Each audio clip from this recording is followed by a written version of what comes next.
and thank you for attending tonight. I might stand probably better than projecting the voice. We're meeting tonight here rather than the chapel. There was another conference on today, so this is a lovely space for us to meet, and given the numbers here, we fit in very well. It's a delightful space to be in. I begin by acknowledging the traditional custodians of the land on which we meet tonight, the Ngunnawal and Ngambri peoples. We acknowledge and respect their elders, past, present and emerging, and give thanks for their continuing culture and the contribution that they make to our city.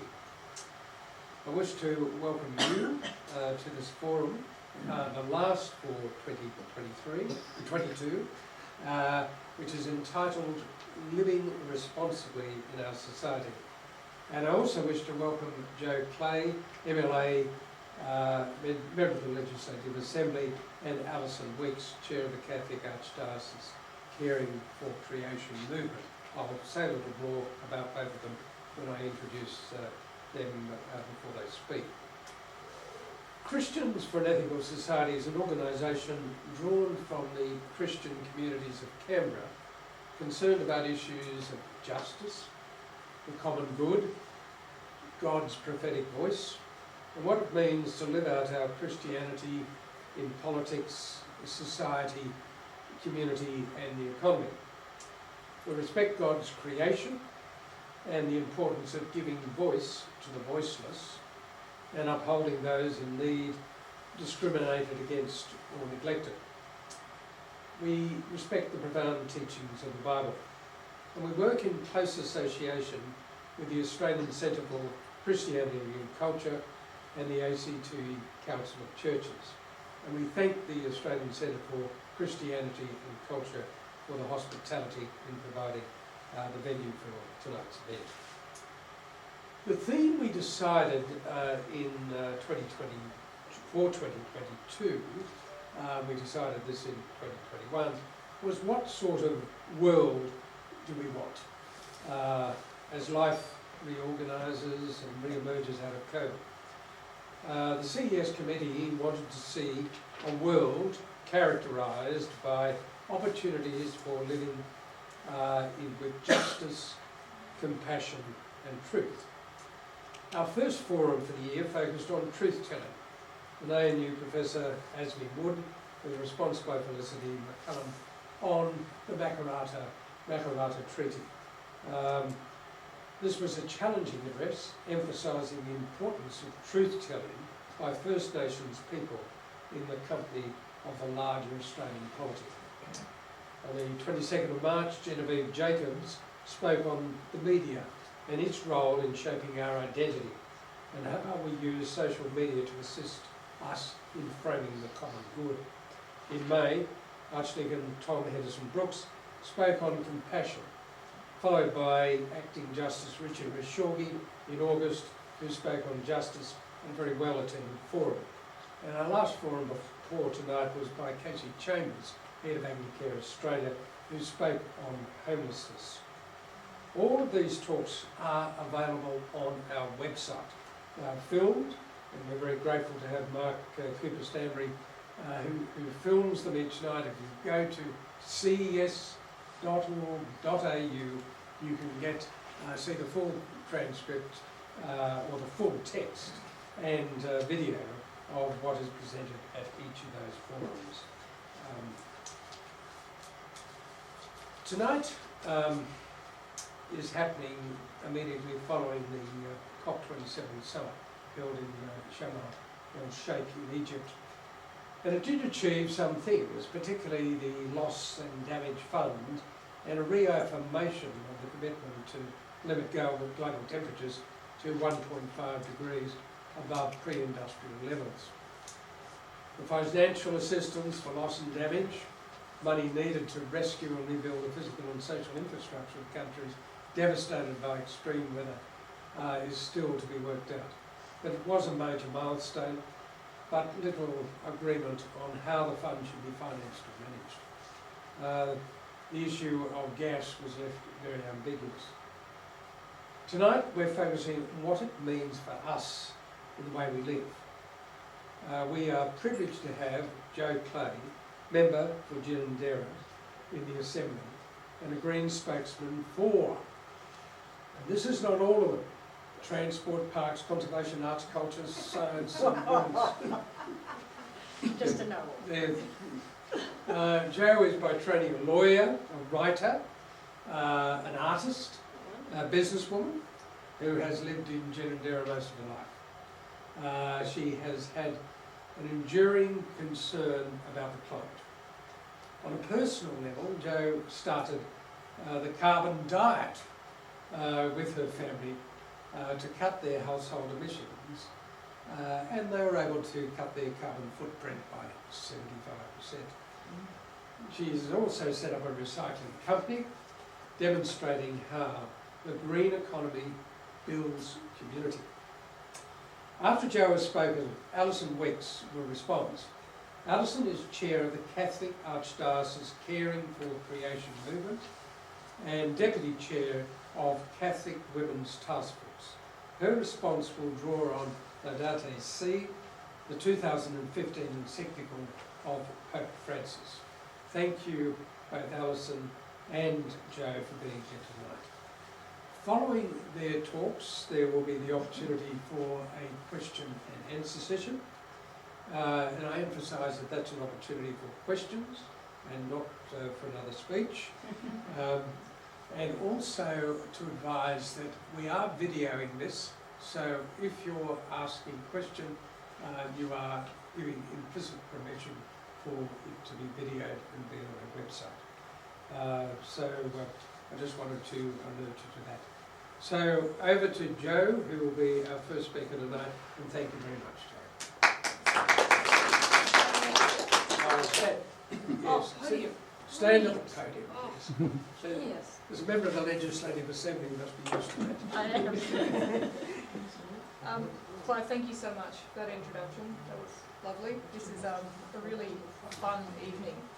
I'd like to also do an acknowledgement of country, if that's okay. We were taught one in language, so I'll do that. Darawa, Nguna, Darawa, Ngunawal, Yangu Ngalawiri, Durimanyan, Ngunawalwari, the Wurawari, Ningara, Dindi, Wangirari Jinyan. And that means this is an Ngunnawal country. Today we're gathering in Ngunnawal country, and we always respect elders. And look, we did pass a motion today in the Assembly recognising the Uluru Statement from the Heart, which was a good thing to do. It's a bit of a symbolic thing to do, but it's a good thing to do. And I think all of us are really conscious that there's a lot to do personally and structurally. I think this is an ongoing journey we need to take together. Look, I was really happy to get asked to do this talk and to talk about the ethics of everyday living. When I sat down and framed this, I thought, look, I'll talk about the two questions that I ask myself. These are two questions I put to myself every day, and they help focus what I'm going to do in a different situation, how I'll spend my time. And they're, what can I do today to help the climate emergency, and how can I look after future generations? And I've been living those two questions for a long time, and I've taken them into political life, and they've really helped to shape what I do. I will start with a confession. This is a bit of a long rambling speech. I'm sorry for that. I'm in the middle of a back-to-back sittings week, and I haven't had the time to put together a beautiful presentation that I really would have loved to for this group. So I'm going to do it a bit like a list. I thought I'll focus it a bit. When I'm busy, I write lists a lot. I think a lot of people like lists. So I'm going to tell you 4 things about me so you can get a sense of where I'm coming from. And then I'm going to tell you about 4 of the ways that I've used these questions in my working life and in my family life to change behaviour and to sort of look at better ways to do things. And there are endless answers. I think the best news I've had from the different learnings is that there are so many right answers, and it's really time to abandon all the guilt and just make the best choices you can with the information you have at any given time. There's so many great options, and there's no one right answer. So the first thing I'm going to tell you about myself is I'm Christian, and I'll say that there aren't actually a lot of Christians in the Greens, so I didn't realise when I joined the Greens that was quite unusual. I'm a fairly loosely practising Christian. I'm loosely affiliated with the church. I got myself baptised. I didn't grow up Christian. I sort of came to it myself, and my brother did too, interestingly. So that's probably its own little journey there. I swore into Parliament on the Bible. We think I might be the first Green who did that. We're not really sure. Looked like maybe. And I think one of the reasons I've been a Christian since I was 7. I'm quite new to the Greens. I only joined in 2019, but it was quite interesting when I arrived in the Greens. I sort of felt a bit like I was at home. I think there's quite a lot of commonality there. So that's the next thing I'm going to tell you about myself. Number 2 is that I'm a Greens politician, which Clive's outed me on that one. I do apologise for being a politician. I'm the member for Ginninderra, which is Belconnen, and I am the spokeswoman for a lot of things. I have got a lot of the environmental portfolios. I'm most strongly an environmentalist, so I've got circular economy, which means recycling in everyday speak, and transport and planning, and those are sort of 3 very closely linked environmental portfolios. I'm not a minister, so I have to work my magic and my mischief from the backbench, which unfortunately suits my temperament quite well. I'm not going to tell you about that. That's not my 5th thing. When I joined the Greens, I think the first thing I learned was that the Greens have 4 pillars, and I was interested to see that the Australian society, also has 4 pillars. They're slightly different, but I'll tell you the Greens' 4 pillars. I think they'll probably resonate quite closely with this group. We're built on 4 values: grassroots participatory democracy, and there's quite a lot of things in practice that means. We have a progressive speakers list. Women speak first. We tend to make a tally of how often men and women have spoken, and we often point it out in slightly snarky ways at the end of the meeting. We make decisions by consensus, which basically means you talk for quite a long time until you get there in the end, and you usually do. So we try and reach out and include people. There's quite a lot of practical things that are involved in that grassroots democracy. We have a pillar of peace and non-violence, which is the same. This is really important, I think, in everyday living, because there is a peaceful way to go about life. Obviously, we don't have a Department of Defence in the ACT. We don't have much, real operational control over those things, but we actually try and apply that in the way we talk to people and the way we respectfully disagree with people. It's actually quite important. We have social justice, and we have ecological sustainability. And to summarise those, it's people and the planet, which is probably what most people know about the Greens when they think about us. So the reason I was drawn to the Greens, besides a good values fit, is really because we're in a climate crisis, and that's becoming increasingly obvious to everybody. We're living it, we're breathing it. I think the smoke apocalypse, the bushfires, when we're all choking in the air, was a pretty stark reminder. And I have recommitted myself in the last sort of 10, 15 years to saying there's not really any point doing anything unless we are working on that. So most of the choices I've made have been to work on that. The third thing I'll tell you about myself is that I've had a lot of different jobs. I've worked in the public service, private sector, I've been self-employed, I've worked in the non-profit sector, often as a volunteer, but typically as you do as many hours and you work as hard or harder, so I don't really distinguish between paid and non-paid work. I have worked in law, and I'm sorry for that, I qualified as a lawyer, and then I realised that I could be more useful if I retrained as an environmental manager, so I sort of retrained in some more useful areas. I've been in the climate activism movement a lot, and that's quite a loose, fun mob of people to hang around, and I mostly just tried to make myself a bit useful. Actually, there's a lot of really amazingly talented and strong voices there, so I tended to be the bouncer and the media wrangler and the behind-the-scenes person, and that was good fun.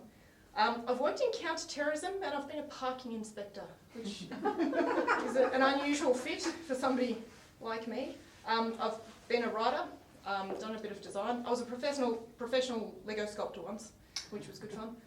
Didn't make very much money, but it was a lot of fun. I've been an entrepreneur and a CEO. We patented my recycling invention, which was good fun, so I've sort of worked in innovation a little bit. I've been a financial manager, and I'm a guardian for somebody, so I understand sort of that end of life a little bit. And I've been a waitress, a bartender and a fry cook, and I was terrible at those jobs, and I'm never going back to hospitality. It's not me. The fourth thing I'll tell you about myself that will probably help you understand who I am is that I had a baby. I had a baby, she's 8 now, she's amazing. I feel like I've travelled a similar journey to a lot of people my age. I'm 45, and I've said this a few times in public of, I sort of feel like there were a lot of lost years where maybe I wasn't being that useful. I was travelling and working and, doing things that maybe pleased me but weren't necessarily that useful. And I think when you have a child, you do get quite focused. And I've actually heard quite a lot of people in their 40s say that. It's often talked about in a lot of different movements as the lost years. We have the teens really engaged. We have the retirees really engaged. Everybody else in the middle is kind of busy, but actually they're the ones who we really need engaged because they're out there making decisions and making a lot of choices. So I got focused when I had a baby. I think the easiest way to explain it is that future generations mean more when they have a face, and when that future generation is sitting at your kitchen table asking you questions, and she asks a lot of questions, you start to realise actually it matters. It really matters what I do. So that's 4 things about me. But the questions that I was actually going to talk about tonight are, what can I do today to help the climate emergency? And what can I do to help future generations? And for me, they're always very, very closely linked. So I just wanted to talk about 4 things in my life where I've used those questions to help me make some better choices than I was making beforehand. And there's, as I said, there's so many right answers. So this is not a recipe for living. I think the easiest thing I've learned is that there are lots and lots of right choices, and just the act of stopping and thinking almost always gets you to a better place than you would have been. But the first project I want to talk about was my climate project. It was the carbon diet. The background for that was overwhelming frustration at governments. This is before I was in one. I'm even more frustrated now, but that's another story. About hearing how hard it is, how impossible it is to make the sorts of changes, the sorts of cuts that science has been telling us for, frankly, my whole life. We called it the greenhouse effect when I was a wee kid. I thought somebody would have fixed it by the time I got here. Nope, still here. We've renamed it a few times. Exactly the same problem, it's gotten worse. We are doing reasonably well in the ACT. We went from 4,500 kilotons to 1,700 kilotons in a decade, so we made a 60% cut. And this is not an election speech, so I'm not going to talk about that anymore, but it's a good line. That's what we need to do. Government, business, individuals, that's what we need to be doing at every level. Our federal government during all that time wasn't doing very well at all, and they were saying a lot of words. But when you actually looked at their line, emissions stayed the same between 2011 and 2020. Federal, across Australia, emissions didn't drop. And I think internationally we see the same story. So, COP27, it wasn't the worst one. It definitely wasn't the worst one. But our federal government took a cut of 43% there. They're definitely better. It's like, I can't tell you how relieved I am that we've had a change of federal government, but it's still not in line with the science. It's not enough. It's actually not enough. And we're still approving gas and coal. So we know it's a step in the right direction, but it's actually not the leap that we need. So I thought, oh look, I'll see if I can do better. I've never done carbon accounting, but doesn't usually bother me. I tend to jump into things and learn them. So I learned a bit of carbon accounting, and there's a lot of government sources. I did it based on inventories. I did it the way carbon accountants do it. I did a lot of measuring. There was a lot of measuring of beans and lentils and kilometres, and you have to do a lot of counting. But I decided I wanted to cut my footprint and that of the average Australian. I tracked my own personal and the average at the same time by 75%, because that looked like the sort of transformative change that we needed. And I didn't think I'd be able to do it, but I just wanted to see what that would look like. I wanted to know how awful life would be like on that kind of cut. And I looked at pretty much all the areas of the household footprint. So the average Australian footprint's around 22 tonnes or so each year per person. A little bit over half of that is directly within your control. And it's things like, heating and electricity, gas, food that you buy, the things that you buy, how you get around town, flying. I did flights, I did clothing, I did all the bits and pieces of daily life. And it was really, really interesting. the best news about that was it was massively easy to make huge transformative changes without having a terrible life. And I have a partner and a daughter, so they would have nixed it if they didn't like it. I'll just talk for a little bit about food. I looked at food, and there hasn't been a lot of government work on food. We're just starting in the ACT. There hasn't been a lot of conversation about food in the mainstream, I think, because everyone's too frightened of stepping into a field where we don't want to tell people what to eat. But it does. I mean, a lot of our ethicists have been saying this for a long time, that what you eat matters. And it does. And I was dreading looking at food. I spent 8 weeks on it looking at lots of different bits. And I thought, oh God, we're going to end up being vegan. It's going to be awful. We're going to live in a cave and no one's ever going to invite us over for dinner again. It's going to be terrible. And I did try veganism, and it is a great way to eat for the planet. Great way to eat for animal ethics. It's definitely hands down the most ethical way to eat, but it's quite hard. And when I suggested to my partner that we should become vegan, he said, that's great, you cook for yourself and I'll cook for myself. And I asked him what he'd cook for himself, and he said, I'll make steak every night. And I sort of looked at him like, oh, we're going to go backwards. That's not that. We're going to get divorced. Like, this isn't going to work for anyone. So I actually came up with a thing that I called the supermarket swap, and I measured all this. But basically, I cut it down. The average Australian eats around 2.2 kilos of meat and fish each week, which is a lot. Globally, it's a lot. So if you just sort of cut that down, and if you just sort of cut down your dairy, and if you just swap out some of that stuff, swap out some of your red meat for chicken, swap out some of your meats and your dairies for plant-based foods, and there's a lot of options, it cut the food footprint in half, and it cut the food footprint in half in a way that me and my family love. So we just have this system now where we eat meat on Saturday nights, and we eat steak sometimes, and I love that steak. I look forward to that steak. I didn't cut anything out. We just cut it down. And then we eat mostly plant foods during the week, and it was a really gentle way to make a massive change and cut the food footprint by more than half. Like it dropped that transformatively. So that was one example from the carbon diet where it was a good outcome, and I think the hardest thing is people have to think about it. You don't always have the information. It's hard to cut through the greenwash.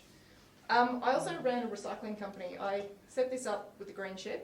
They foster lots of social enterprises, lots of recycling companies. So they're a big company, but they've got this whole network of little people and artists and all sorts of people out there in the community that they help. And we were one of them. And we worked out, I set this up with an old colleague of mine. We worked out that when people shred paper at home and put that in their yellow-topped recycling bin, it doesn't get recycled because it's shredded. So it tangles up the machinery. And of course, people want to shred their paper for security reasons. So it was a really bad outcome because the material wasn't getting recycled. It was causing problems and contaminating a whole lot of other material, and people just didn't know. And there wasn't a great option. The home shredders aren't great to use, and they've got their own problems. So we came up with a household service where you could put your whole pages in a pack, drop them at the post office, and then we'd get that securely shredded in one of the big commercial shredding facilities and get that recycled. And that whole chain worked. And because it was, we sort of patented the methodology, and then I ran it and set it up from the get-go. So that process of a business by design, you think about every single step, and you get to look at the damage of each step and also improve it. So there's a lot of transport involved in that, and we worked out that if we advise people to trip chain, to do it when they're at the post office already, that's great. We used Australia Post for our freight, and Australia Post is really big and efficient, so they're not emitting a lot, and they're swapping over to electric vehicles, so that made me quite happy. We got a really good recycling arrangement, so that was recovering a lot, and it saves emissions, it saves trees, it recovers resources, it's sort of good all round. So all of that was great. We did fail on one aspect, and this was interesting to me. It's a good experience to have had, so you know not to be too judgmental when people do the best they can. We sold, our service was great, but we had to sell it in a plastic bag. Now we tried a box, and that it's too big, it didn't work for the freight. We tried a lot of different designs, we ran through a lot of designs, paper, cardboard, nothing else worked. We had to use a plastic bag. We had to source it from China because Australia doesn't have any factories anymore. Shenzhen was the only place we could do it, so we couldn't use an Australian factory. We did come up with a closed-loop recycling system, so we found a factory in Albury, Plastic Forests, unfortunately one of the ones that's recently not working out anymore, but it was working out at the time. So we found a place to recycle the plastic. wasn't perfect, and it was quite an interesting experience to have gone through, I think. But it was good, and I've spoken to a lot of other green entrepreneurs, I guess I'll call them, and they often end up in the same place. There's a lot of great things they can do, and then there'll always be a few little sticking points that you don't have the solutions yet. Not sure what I was doing today. My third thing that I was going to talk about was my hedonism, which is a bold and exciting topic to bring into a room of really good people. But I think it's probably also one that's shaped me. When I joined the Greens and started campaigning with them, I didn't expect to win a seat, and we didn't know much about each other. We did a little bit of, I guess you'd call it, executive personality profiling. And the funniest thing about mine is I came up with a pie chart that no one's ever seen before. You end up, like a lot of personality profiles, you end up with, there's circles, and, most people fit somewhere in the vague area. I ended up in this very strange slice over here, which was universal values, so that's, people and the planet and all those good things, and hedonism and thrill seeking, and that's just where I am. So it is quite important to me.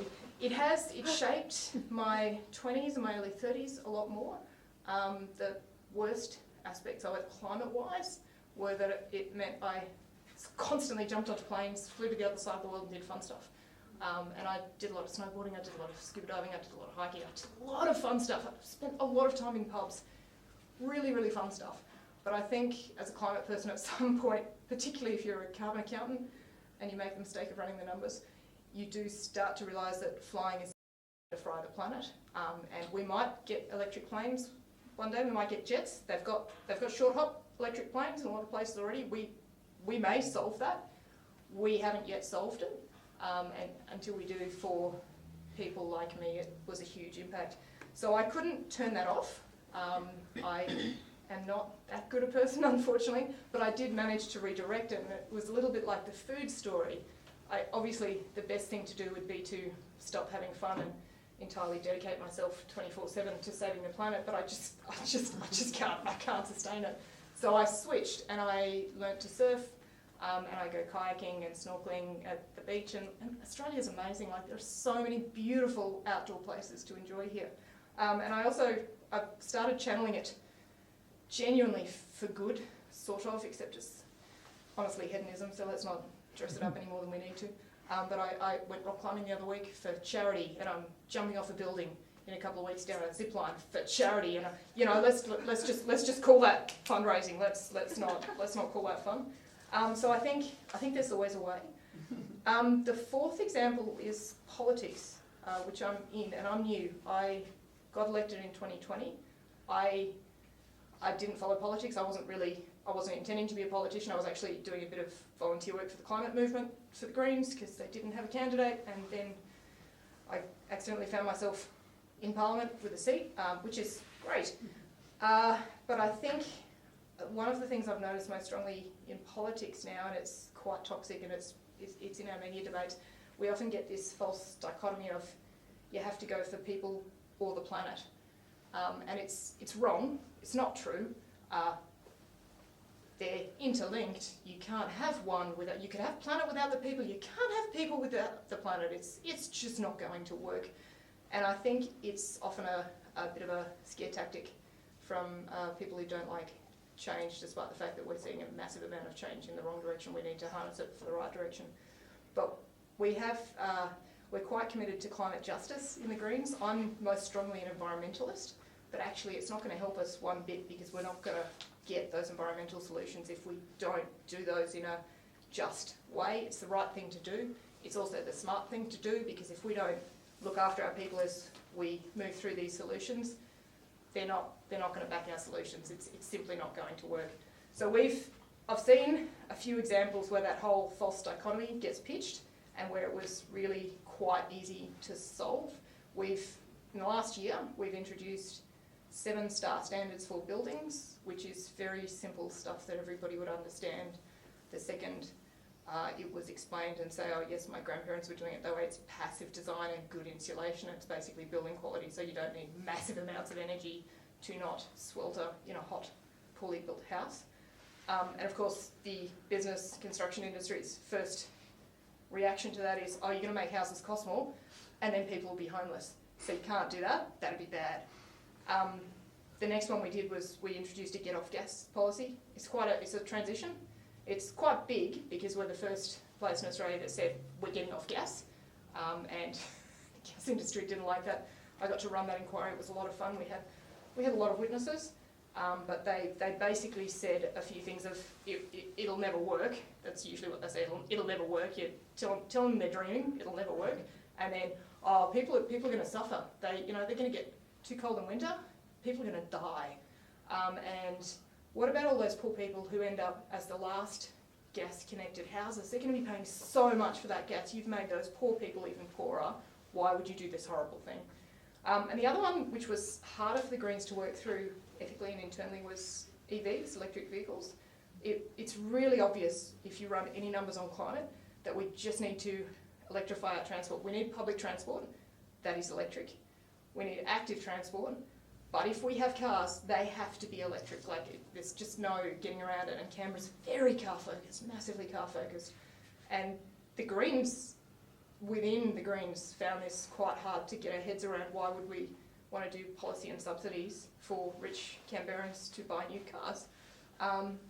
All of those problems, if you go back to the original questions of how can I help the climate emergency today?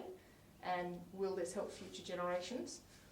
All of those policies are essential for the environment, and they will do those two things, and we can't do those two things without these policies. But there is a way to do them in a just and fair manner, and we've done it. We're doing loans, not subsidies, for the EVs, and we've got a lot of other things. I'm trying to get e-bikes and some other things introduced into that scheme that will open it up. We've swapped over the government fleet, so the government buys all their EVs first and then they sell them second hand. So the second hand EVs will be genuinely affordable for people. And give it 5 or 10 years and all of the costs will have worked out and we'll be okay. With the gas and the heating, it's basically the same. We give out means tested energy subsidies for people, as what we do now. And so we make sure that we try and balance that out. I have done what politicians do and talk too long because no one's come along with a big hook and taken me off stage. And even 7-star buildings, it's actually, the industry is lying. It doesn't cost that much more to build them well at the start. It costs a lot to retrofit them, but we've made changes for new buildings, so that's actually quite easy.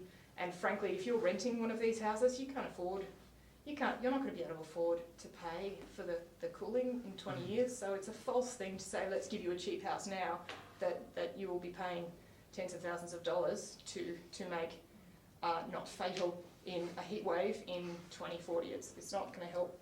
So I've got a lot of faith in those two questions, and I've got a lot of faith in stepping back and looking at the arguments and the pushback.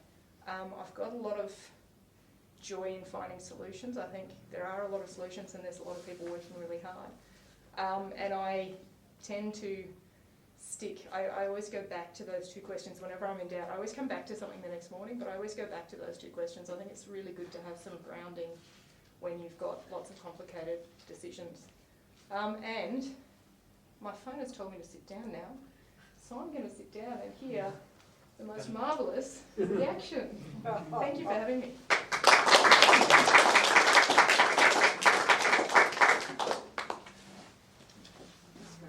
Thanks so much.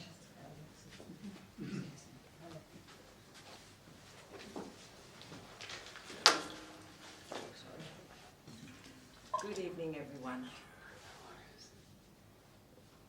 I too stand on Ngunnawal country and acknowledge its traditional custodians, their past, present and emerging leaders, and thank them for their wisdom and their guidance as we walk in their footsteps.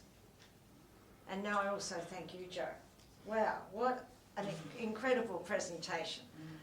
And it's wonderful to hear you walk the talk, because politicians generally don't. Yeah. And I'm, on a personal note, have to say I think the ACT government's initiatives have been marvellous for us all. But where Joe has spoken about the personal, I'm going to speak about the general, because the Catholic Church doesn't get into the personal very often. I'd like to tell you about the Catholic Church's approach to this ecological crisis. Now, as far back as the Rio Summit of 1992, 30 years ago now, the Church started to ask those hard questions about the environment, about God's creation. It was Pope John Paul II who first called for ecological conversion, a radical shift in the way we see ourselves and the rest of God's creation. Pope Francis did publish Laudato Si in 2015. It means, praise be to you, and the encyclical is subtitled, On the Care of Our Common Home. It was a seismic shift in the nature of Catholic encyclicals, for those of you who might have tried to read In Vitrio Vitae or whatever it is in 1960. It was also a radical shift in the concerns of the Church. It's one of the most passionate and lyrical encyclicals to come from Rome in modern times. Our Pope deliberately took the name Francis as a symbol of his pontificate, and it is St. Francis of Assisi's Canticle of Creatures which inspired Laudato Si, as it too begins with, praise be to you. We should welcome, I think, that the Christian churches bring a unique perspective to modern ecological dialogue. They put God at the centre of everything. Now, being a very good ecological person, I'm going to have to turn the page rather than just shift it around. As recorded in the book of Genesis, God gave us stewardship over creation. Stewardship, not dominion, as we have so often believed. It's the obligation to care for creation, God's creation, and our shared common home. That stewardship has led us to understand that in God's creation, everything is connected. Laudato Si connects God, the earth, and humanity as one, all on the same shared journey. To put it in a clear takeaway message, it is the cry of the earth is the cry of the poor. And in fact, in this day, we can say that the earth has become one of the poor. It is our greed, our desires for more and more, our selfishness and our thoughtlessness, which has impoverished the earth. And who pays? Well, she pays, as we have all been called to witness. But the earth's cry is also indelibly linked to those who also pay for our overconsumption and our greed, as Joe has talked about climate justice. Before we even look at the sinking island homes of the Pacific or the modern slavery endemic to our supply chains, just look at the cost of buying a home in Australia or trying to rent one. The single fastest growing cohort of homeless in this country is single women over 50, and especially those over 65. Ageing women who used to own or rent their own homes have been forced out onto the street by our rapacious greed over house prices. It's the message of Laudato Si. Everything is connected. Pope Francis goes further than many commentators in directly linking that ever-widening gap between the rich and the poor specifically to our use and abuse of resources. I like the simplicity of one line he quotes from Pope Benedict. Purchasing is always a moral act and not simply an economic one. I also like his call for sobriety in our lifestyles, and especially to reject the mantra of continuing growth. He writes, talk of sustainable growth usually becomes a way of distracting attention and offering excuses. It absorbs the language of ecology into the categories of finance and technocracy, and the social and environmental responsibility of businesses often gets reduced to a series of marketing and image-enhancing measures, what we now so cynically but accurately call greenwashing. It's worth repeating the message, I think. Sustainable growth is a corruption. It's a lie. From there, the Pope puts us squarely at the centre of the problem, and it is here that we're introduced to that new or old concept of ecological theology, that everything is connected. I think that once we did know that, our Indigenous sisters and brothers certainly did, but our modern lives have disconnected us from this truth. The Pope highlights what a mistake it has been to see ourselves as the most important entity in the universe, to have everything revolve around our needs, and for the rest of God's creation to be used as inputs to satisfy our desire. He believes that the answer is within us and our relationship with the earth and with one another. We must embrace this paradigm of integral ecology. I must say at this point that I'm struck by the same sharing language. You know, it's amazing, isn't it? Mm-hmm. To come from such different backgrounds, but share that language and understanding. We have been asked to put God at the centre of our lives and to tenderly care for each creature in the harmony of creation. This is beautiful, loving image, which is worthy of our contemplation. The principles of integral ecology are 5 pillars. Each living entity reflects something of God. The risen Christ is intimately present in every being.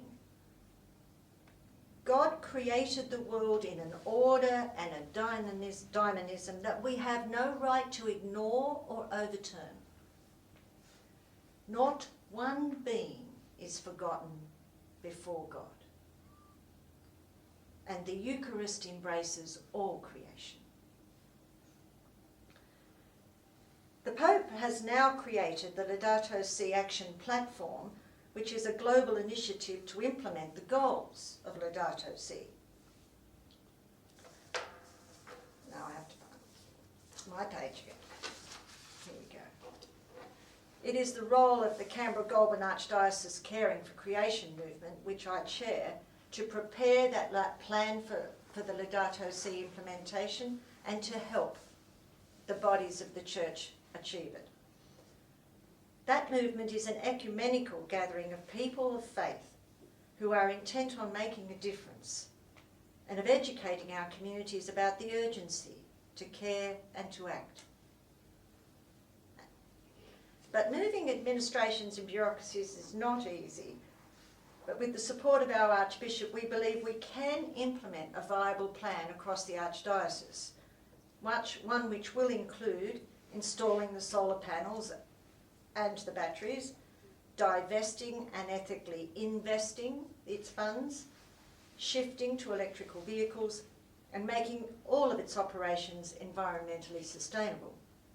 We will reduce, recycle, and reuse. But at the same time, the Archdiocese will need to decide how it protects the poor and the vulnerable and ensures that the dividends of shifting to sustainable management benefit those most in need.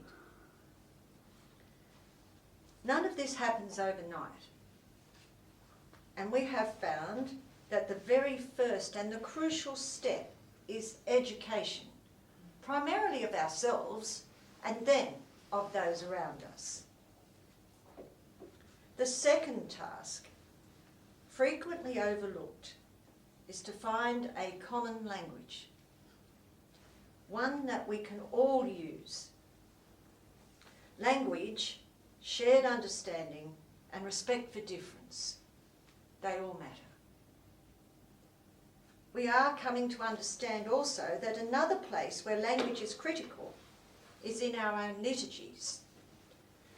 When we introduce the terms of integral ecology, just simple things like Creator God, we are changing perceptions and we're priming people for positive change.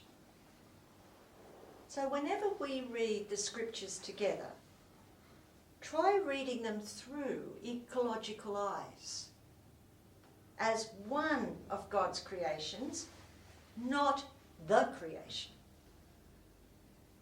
We can all make a difference, no matter how small, to caring and living for our common home and for each other, but only by walking together in synodality and in prayer can we truly respond to the cry of the earth, which is the cry of the poor. So thank you very much.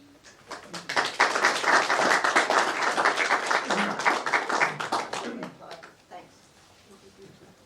Well, thank you, Joe and Alison. I think we've had a feast tonight. It's often said with Christians for an Ethical Society that we're not practical enough and you don't go away with the things that you can implement. Well, that's not going to be the case tonight. So thank you very much for both addresses. Now's the opportunity for questions. I remind you, it's probably best to come to the front. The acoustics will be better and it will save Mark having to swing around the camera. So we will try to be careful and have a female first. Progressive speakers. And then do the accounting appropriately. So do we have a first question? Thank you very much. Would you like to come forward?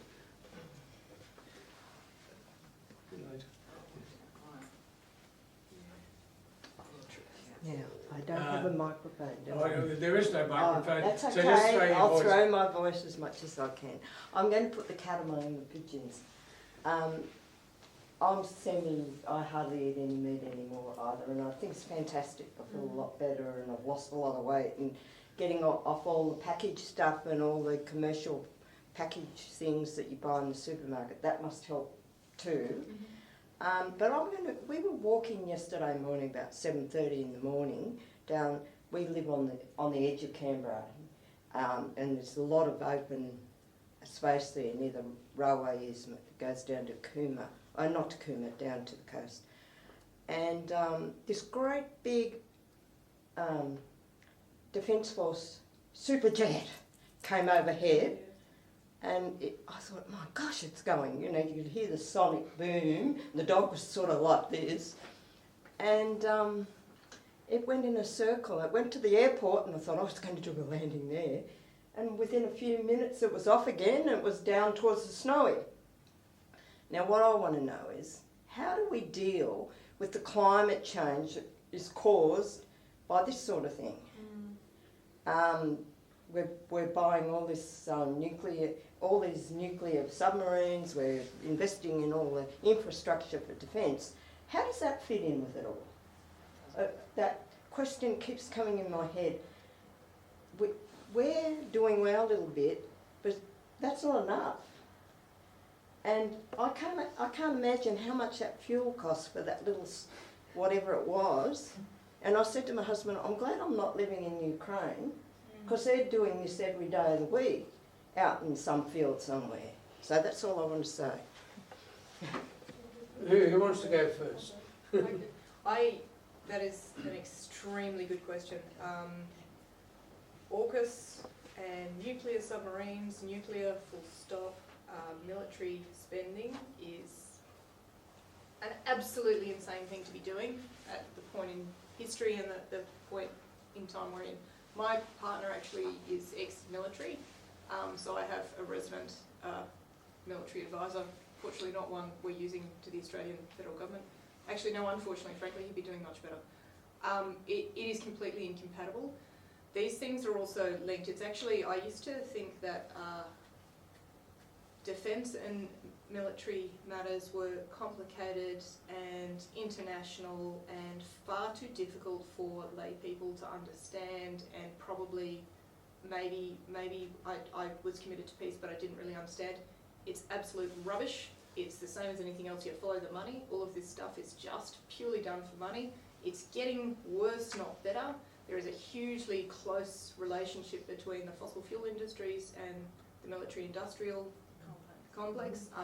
And actually, the fossil fuel industries, as hard as they are fighting at the moment, and they're doing pretty well at staying relevant in a time in which they are irrelevant. They are more expensive than renewables, so goodness knows how they've held on for as long as they have. But they are starting to pivot into military because they can see the end. They can see the end of this business. Like it's already, like coal and gas is already a more expensive way to make power than wind and solar. And they can see a great big new beginning for this industry. So I don't know the solutions on that one. I'm really sorry. I'd love to get that. But it's a problem. It's a problem in terms of the amount of climate emissions. It's a problem in terms of what they're doing for humanity. It's a problem. I'm glad we at least have a government that understands diplomacy now. But we also still have a federal government that's committed to AUKUS that hasn't massively yet changed direction. I'm hoping they will. Alison. Yes. I think that war and injustice aren't just a question for the climate or for ecology. They're a question for humanity. And there will always be those planes while we don't love one another, and while we can hurt one another the way we do. And that's where I fall back on the teaching that everything is connected. Peace will flow from caring for others as well as for the earth. Now that's the long term. In between we'll probably blow each other up.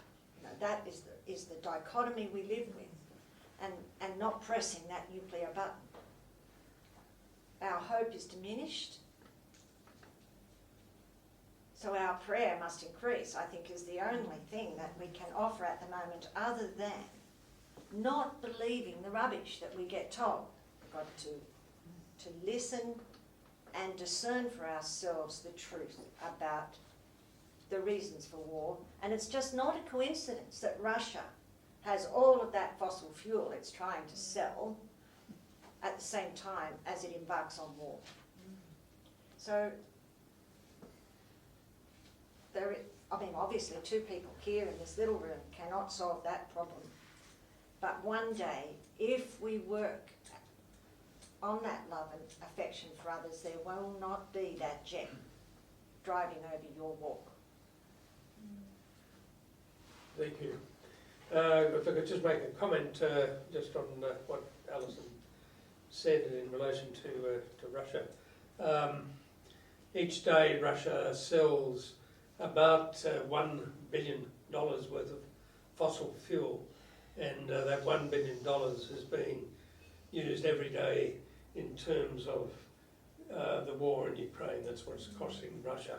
So while there's a market for Russian fossil fuel, it's in fact fueling the war capacity of Russia to inflict what they're doing in Ukraine. Next question. Jeremy.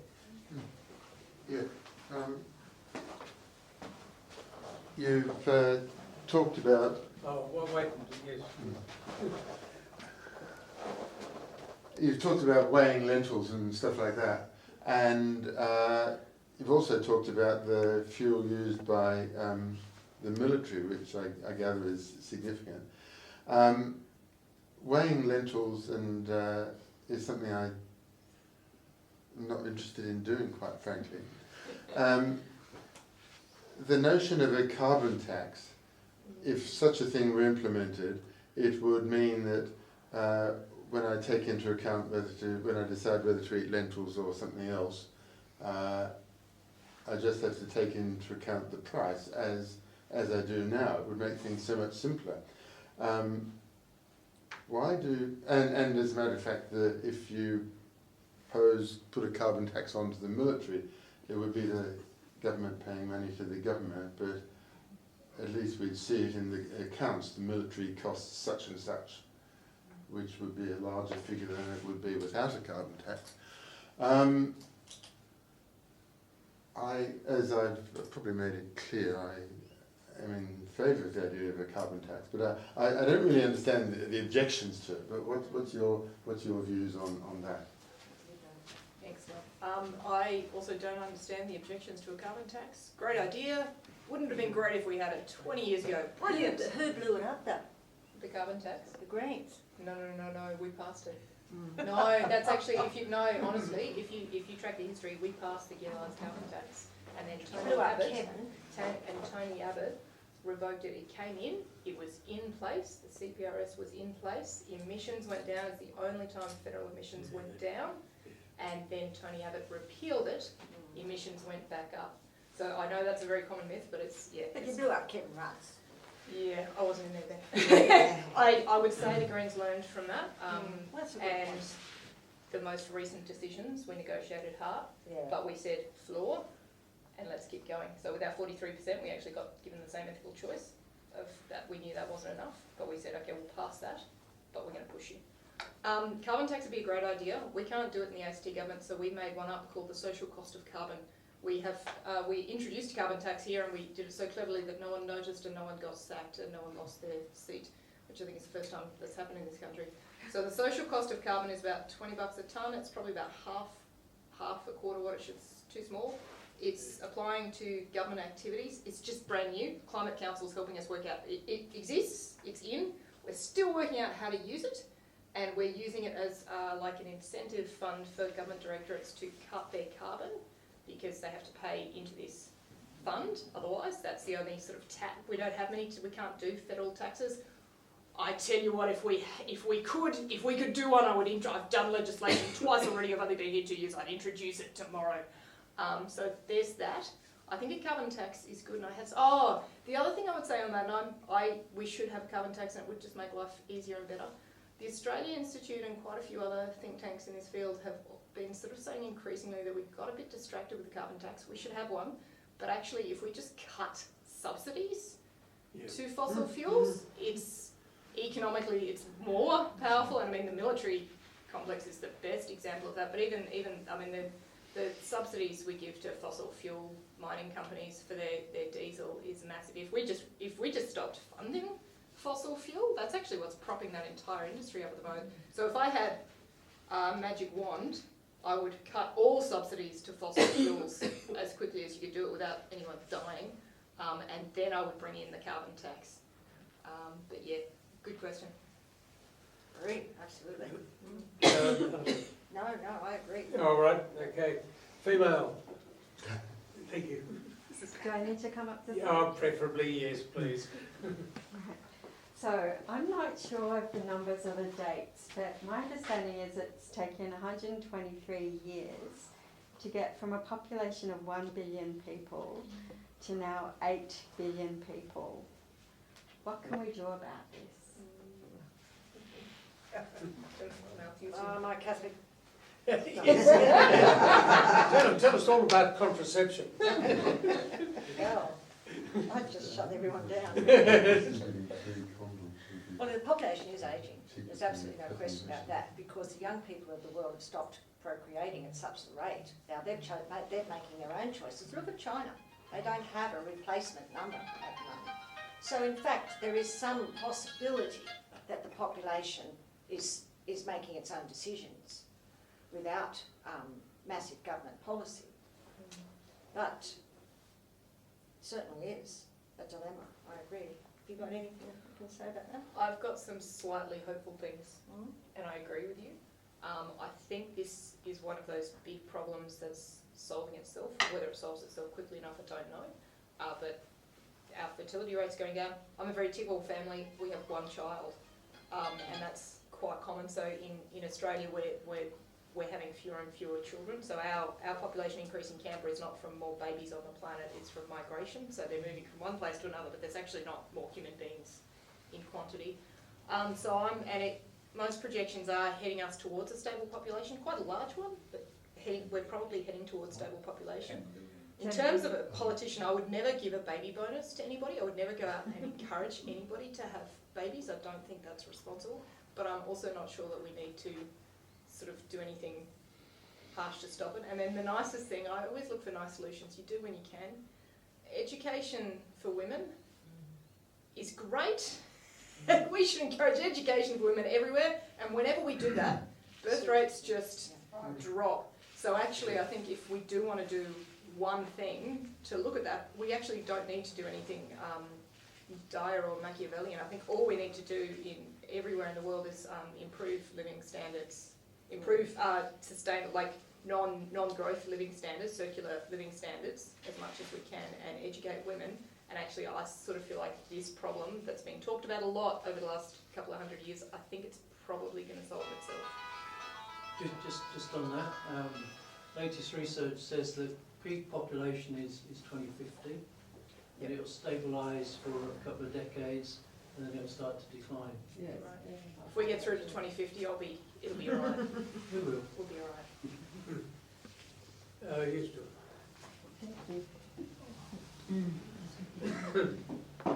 I have listened with great attention, but as a German-trained historian, I feel the atmosphere is somewhat nebulous and unreal, because we live in the real world where there are rogue states.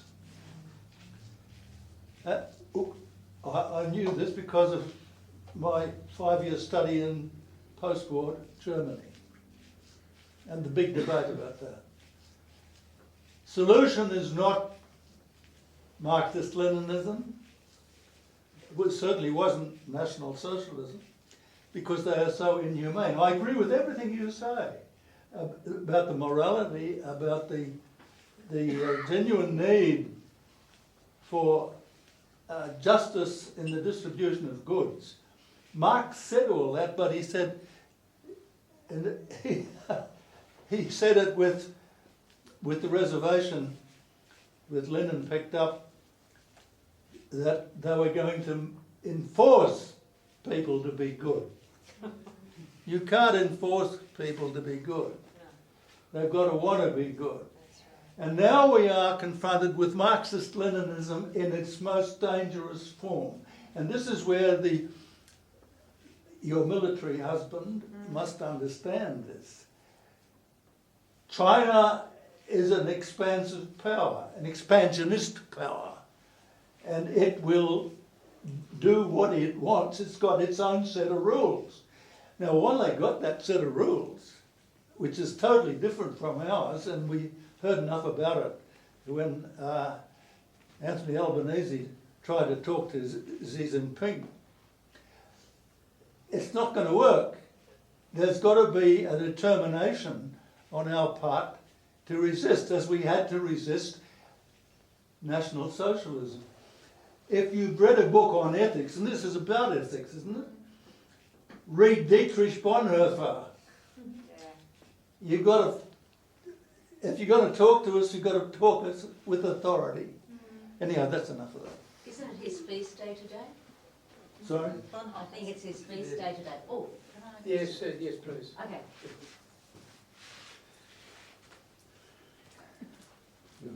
Mine is a difficult question. I was really interested in the shredding of paper and not shredding it and putting it in your recycling bin. But you also said you started a company where you could take your paper to the post office. Is that still available? Yeah, it's called Send and Shred. Send and Shred. Shred. Send and Shred. Yeah. I sold it because I got elected, and then I had to do 3 conflicts of interest declarations in the first 3 weeks, and I realised it wasn't okay, so I've sold the company. It's not mine anymore, somebody else is doing it, but yeah, it's still going. So how much can you... You get a bag, plastic bag was getting recycled, don't know now, couldn't tell you. You get, you can fit in 2 reams, okay. like in bits and envelopes and whatever you like. Okay. And we were selling it for $25, and you drop it off at the post office and it gets and where shredded. do you get that from, the bag? You order them online. So Okay. if you Google it, you'll get that. And So there's what was it again? Send Send and Shred. Shred. And there'll be a few companies now that have popped up that are doing similar things. All right. Yeah. Thank you. That's okay. Thank you.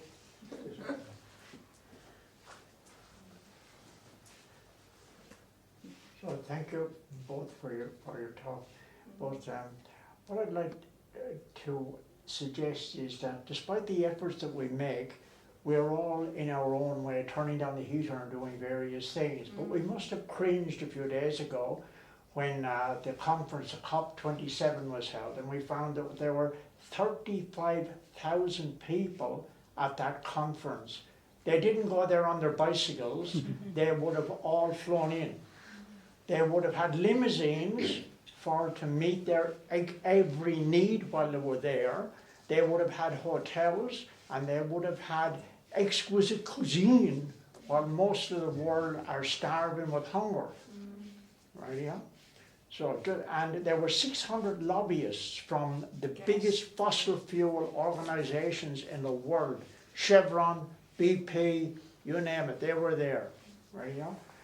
I'd like to ask you, Joe, in relation to the environment and in relation to Canberra, Barr is extolling the virtues of tourism, of expansion, of having a 500,000 population. Where does that fit with leaving any environment for anything at all, right, you know, other than this business of expanding the economy? And in relation to the church, I have for half my lifetime, I suppose, since I became aware of the environment, been so disappointed that the voice of the church radio has been so effectively silenced. Not only the voice of the church, but all the academics as well. And despite everything that they say, that the weight of opinion is there, and the weight of numbers is there as well. And if we look at the tenets of the major religions, it's love your fellow man, radio. Where does it fit with destruction of the environment, and why are we such how would you say, a useless lobby from the point of view of doing anything about the environment at all? I'll do Andrew Barr. I'll do take God. Yeah, excellent. Thank you. That's a great question. I'm new. I've only been there 2 years. Endless growth on a finite planet does not work. I loved your speech. I've been accidentally channeling the Pope in my white papers. Didn't know I was doing it. Go right. Great. So we work with our Labor colleagues as well as we can. We agree on a lot of things. I think if I was going to tell you one point of conflict that I've had with Andrew Barr repeatedly, it has been on this point: endless growth on a finite planet does not work. The Greens genuinely think that. Our colleagues do not agree. So we say we need 70% of Canberra's development to be within our existing footprint. The Greens say 80% with a view to no more urban sprawl. So at some point we take out the pen and draw a line and say no more destroying the bush, just within this footprint. Our colleagues do not agree. I've had a few rounds with Andrew Barr on tourism, and you heard my speech, I love to travel, but actually jumping in planes and also getting people to fly here for a day or two, it's not great for anybody. It's not even, frankly, that great for the economy. It's not the right. So if I were doing tourism, I'd be doing Stromlo mountain bikes and e-bikes and regional tourism. I wouldn't be doing let's build the airport, and we're going through at the moment in my office all of the subsidies we've given to that airport. We found that actually just talking about the money often works. We've had quite a few things directly with the Chief Minister on this point. I think the other one that really I often sort of think about is during COVID, we were all worried about the economy. Everybody was worried about everything. It was great that the ACT economy bounced back, but our Chief Minister and Treasurer, one of the anecdotes he often told was how great our retail spend was during COVID. Shoe purchases went up 40%. And I sat, and I've given this speech a couple of times in the Assembly, I sat there, I'm like, oh, what is going on? I channeled Douglas Adams. I've got a lot of influences, God and the sectarians. But Douglas Adams always used to tell an anecdote in one of the Hitchhiker's books about the shoe event horizon, about a civilization that reached complete ecological collapse because they started building too many shoe shops, and eventually it was uneconomic to build anything but shoe shops, and eventually the shoes got worse and worse and tattier, and eventually everyone died to the end. And I was sitting there thinking, oh my God, we're at the shoe event horizon. We're really happy that everyone's locked in their homes, can't walk, and they're buying shoes, and that's great for the economies. So, well spotted. It's an ongoing point of conflict. What we're actually doing about it is we pick individual battles and we run those. we also just make the point sometimes, but I don't know how that's actually going to shift. Yeah. I'm going to pass the harder one to you. I must admit though that it's partly because as a civilization we have defined well-being as economic growth. And that's the very first place we have to start, is that population growth has driven economic growth and GDP development in the past, and that has to stop.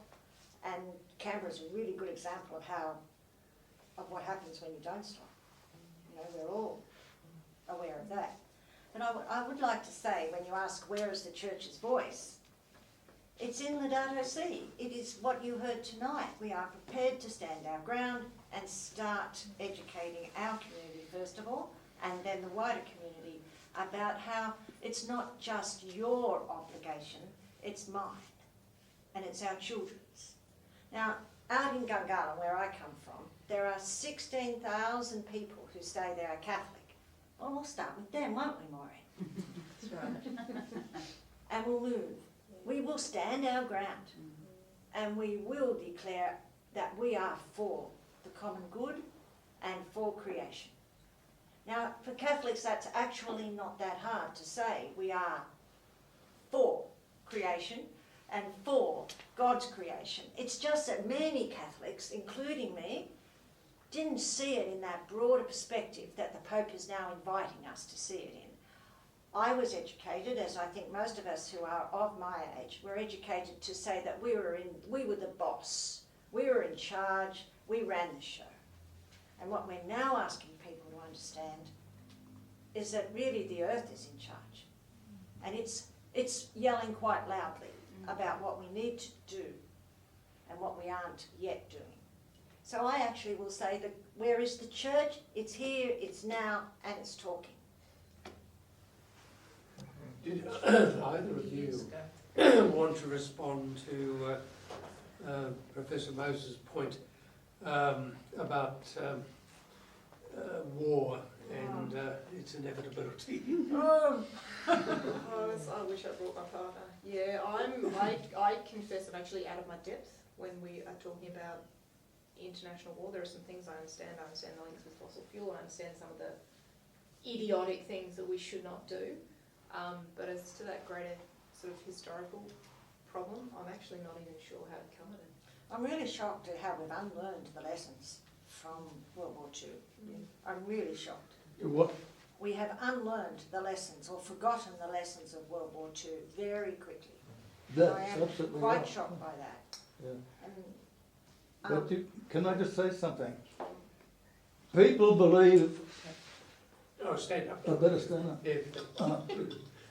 There was a poor man, don't ask him. There was a famous German general called Helmut von Moltke, and he wrote a book on war, like Clausewitz before him. War is the father of all things. War is a good thing because it challenges people. This is what he said. It challenges people to come up with good ideas, not just for defence, but for life generally. He said, if you didn't have wars, we would all sink back into a morass of ineptitude and laziness. We need wars to be progressive. What a statement.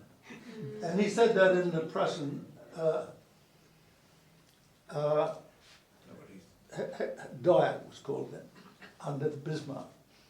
So you've got to get above that. People still believe that war is a productive thing. The Marxist-Leninist Maoists believe it intensely. That is why they are armed. I had a long discussion with a Chinese expert recently, and he said, he'd lived there for 5 years. He said, China's just biding its time. You've got to get that through your head and be ready for them. I'd like to say one thing about that though. we've lived through more peace since World War II than most civilised times. The balance of terror. So we have become very complacent, I think, about the dividend of peace. Sorry. But humanity has lived at war with itself for a long, long time. And we've managed so far to get this far, haven't we? So we still have hope. Yeah, I do too. But you've got to be realistic. This is the bottom line. If there's a nation with an ideology like Hitler had, or like Marxist Leninism, Maoism, with power behind them, It's power that's the problem. they have to be stopped or checkmated somehow. The ideological, with ideological persuasion, that'd be nice if they would sit around and discuss it. But they believe they have the absolute truth. I studied the East German Communist Party very closely, and they published, Ulbricht published pamphlets saying this is the absolute truth, what the party committee says. That's what we're up against. So I believe in the gospel and the message in the Sermon on the Mount and all of that. But, and Dietrich Bonhoeffer, for whom I have the greatest admiration, and our colleague Torvald here is the same, that the necessity is that when you are confronted with this manifest evil, you have to do something about it. And he was in the resistance, obviously, paid the price. He said, our vocation as Christians, this is very important, we are called to die. He wrote in various works. You have to read my book. that is, the point is that you need to realise what evil demands or requires, the challenge of evil. Thank you, John. Right, thank you. Another question from... Do we have another question? Yes, thanks, Dave. You know, I must congratulate you on this electric thing that we have here in the ACT. But we constantly get these letters to the editor saying that you're wasting money on the tram when they don't get that it's all part of this moving away from towards electric and renewable energy. So how can we get the message across that this is what you're really on about the tram? It's clear to me that the tram is a way of reducing people driving in cars. It's part of the strategy. How do you get the strategy really across? Repeatedly, thank you, that's an excellent question. Repeatedly, we've, the letters to the editor make it look as if most people don't like light rail. In actual fact, we've been through 3 elections in which, on the numbers, Canberra has pretty resoundingly backed have backed it. It's obvious. Every major city has a proper public transport system. The one that we've started, light rail, I'm really glad the first stage worked. 40% of our public transport use in Canberra already is just on light rail. Oh, really? It's only Gungahlin Civic, and that's 40. That's already almost half of the people using it. It definitely works. I think we keep doing it iteratively. We've got something coming up in the Assembly tomorrow. I think we always, in the Greens, one of my jobs in the Greens is to take questions and put them on the public record. That's really important, and I tend to do that no matter where the question comes from, unless I find it morally reprehensible. And we do quite a lot of transparency questions. I think transparency is good. I think people like to see the numbers. But I think for some people, there is actually nothing you can say. We are starting to put out more money about roads. Canberra spent $300 million on road maintenance in the last decade. Maintenance, not building them, not duplicating them. just 300 million. 300 million. So the people who don't like light rail run these big scary numbers, and they are big numbers. It's expensive to build a proper public transport system, and it's working, and it is going to cost a lot, but it's absolutely essential for the climate. My biggest problem is how long it's taking. I think we need to do it faster. We've got a climate crisis. This 1 link a decade is too slow. And it's also, I think, really important for climate justice because it's great to get people into EVs, but that's still going to be a huge amount of congestion, and any car is expensive. Even when the price comes down, plenty of people in our society can't afford a car, but they're going to be able to afford public transport. So I think we just have to keep saying the smart things and coming up with the right framing. But I'm pretty confident that I think Canberra's backing it. Everyone doesn't agree. Yeah. One thing I'd say, if you didn't build the tram, you'd have to build another freeway from Gungahlin to get all the cars. Yep, we absolutely would. So therefore it's a zero sum. Oh, it's worse than that, because building light rail and public transport takes cars off the road. When we build more roads, we have this thing called induced demand, and I've done a lot of papers on this. But no city on the planet has built enough roads for its cars. We've got congestion in Canberra is growing 3 times faster than any other mainland Australian city. It is choking. If you're thinking back and you remember fondly with nostalgia glasses that Canberra didn't used to have traffic, that's actually real. That's not fake nostalgia. That's actually happening. We're turning into a bumper to bumper city, and it actually we could spend all of the money on light rail on roads, and we wouldn't fix the problem. Or we could spend it on light rail and we would fix the problem. We would have 100% renewable transport, and we would have a transport system that is actually genuinely accessible to every human being who lives here. So it's obvious to me. Well, my reaction to that is, well, One of the things that interests me about the tram and Canberra's move to fully renewable energy is we've damaged the planet so much over time, and yet we're expecting to fix it all without a cost to ourselves. We're the ones who have sucked all the resources out, and yet now we don't want to pay a price for fixing it. And even if the tram costs a lot, I still think it's part of the price of adjusting to change. And that reflects to me, particularly here in Canberra, that most of the initiatives that have come from the government favour the middle class and higher income earners by nature of Canberra. What I don't see is very much that favours the poor, the renter, the person who has to use the bus because they don't live near the tram. All those things are being left as secondary options, things we'll fix when we can, instead of integrating them into the initial strategy. For example, the 7-point housing build is really, really important, but I think you do have to introduce a subsidy for retrofitting for landlords. Yep. Because without that, with the doubling of the price of power, there are going to be an awful lot of very cold children in Canberra this winter. 100% agreed. We've definitely fallen behind. We've done a lot in the Greens. We're doing renters' rights. We've done a lot on renters' rights. And it includes things like, and the landlords hate us. This is part of the industry pushback. You kind of... That's probably a good thing. It is, yeah. I've learned that we're doing the right thing when the angry emails that come to my inbox come from certain segments of society. And I'm like, oh, that's great, thanks. Just, yep, high praise. Good. So we have brought in minimum standards for insulation in landlord homes. Yes, that's For this, yeah. So this is there's a lot to do. Who's going to make sure it behind. happens? Yeah. Oh, we've got. Are we going to hire people to do that? We're going to have to. You're right.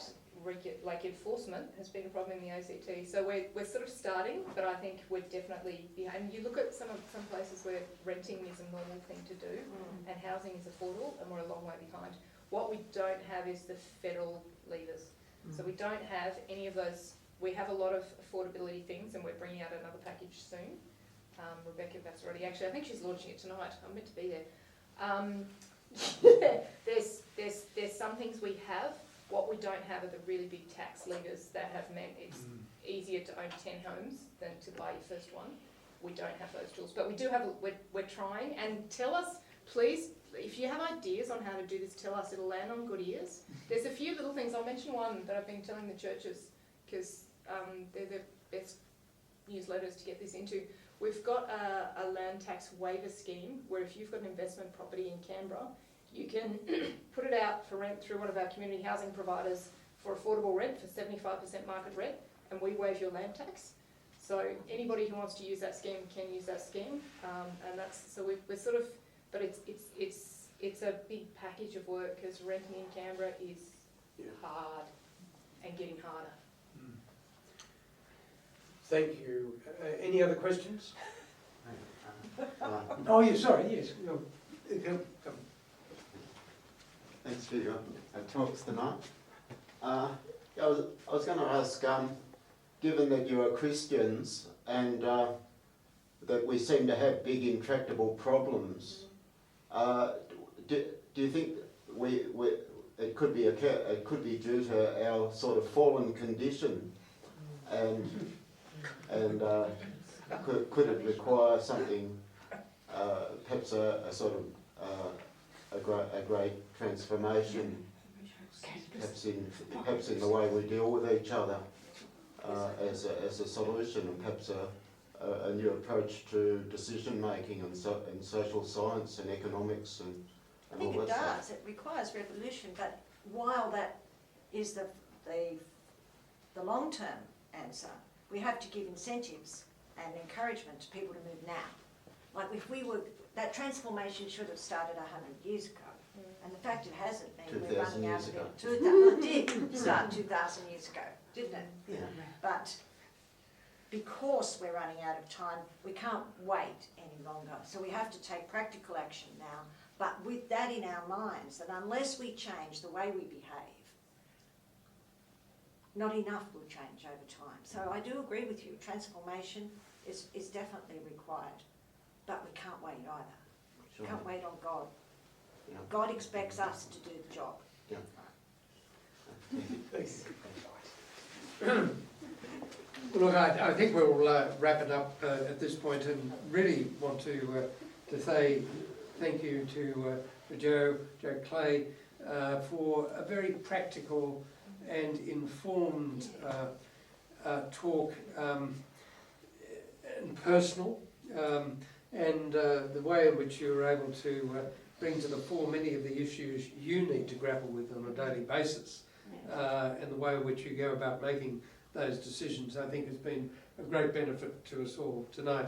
And to Alison Weeks, thank you for bringing so cogently and powerfully Laudato Si and the teaching of the Catholic Church, which is really a lot of the teaching is common to other denominations, about the importance of creation. There has been a revolution in the view of the Church over the last 30 to 40 years, where we have moved from that view of domination to one of stewardship and being custodians of the wonder, diversity and beauty of creation. And as such, as stewards, we've pretty much stuffed it up. But look, thank you for your presentations. Thank you to you as an audience for your participation, the questions you've asked.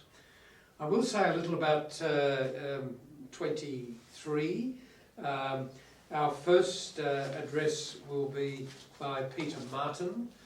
Peter Martin is a well-known journalist who has been both on the ABC's The Conversations economist, and he'll be speaking on questions of economic justice and equality.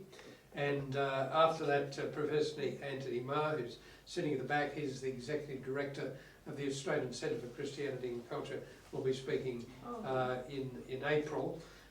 So we have a lineup, a very interesting lineup, which we'll be finalising very soon for 2023.